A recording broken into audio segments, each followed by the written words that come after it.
شادی شدہ زندگی کا جب آغاز ہوتا ہے تو اس کے بیچ میں ایک کپل نے جو خواب دیکھے ہوئے ہوتے ہیں اس میں سب سے زیادہ خوبصورت خواب اولاد کا خواب ہے۔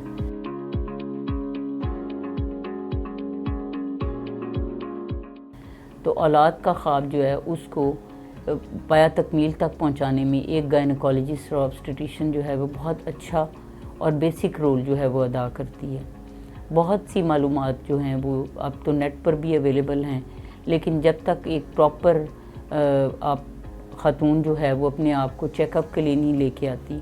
اور اپنے آپ تمام جو بیسک ٹیسٹ ہیں وہ نہیں کرواتی اور باقاعدگی کے ساتھ اپنا معائنہ نہیں کرواتی، تو ایک صحت مند ماں اور ایک صحت مند بچہ جو ایک گائنیکالوجی آبسٹیٹیشین کی جو ایک بیسک ذمہ داری ہے وہ ادا نہیں ہو سکتی۔ تو ایک پریگننسی کے بیچ میں سب سے اہم چیز تو یہ ہے کہ جو ہی عورت اپنا ایام کو مس کرتی ہے، جب اس کے پیریڈز مس ہوتے ہیں تو اس کو اپنے آپ کو ایگزامن کروانا چاہیے،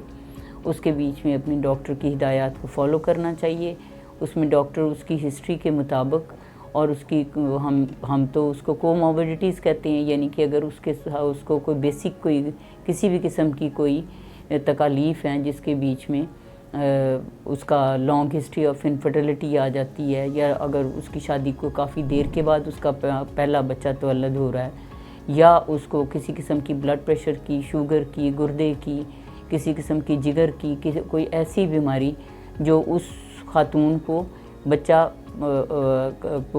کی پیدائش سے پہلے اس کو ہے، تو پھر ڈاکٹر اس کو بھی مد نظر رکھ کے اس کو ساتھ چلتا ہے۔ تو اس لیے پہلا ایگزامینیشن بہت ضروری ہے تاکہ ایگزیکٹ ڈیٹس کا پتہ چلایا جائے کہ کب جو بچہ جو ہے وہ اس دنیا میں آئے گا اور اس کے متعلق کیا کیا کچھ جو ہے وہ ہمیں سٹیپس اٹھانے پڑیں گے۔ تو یہ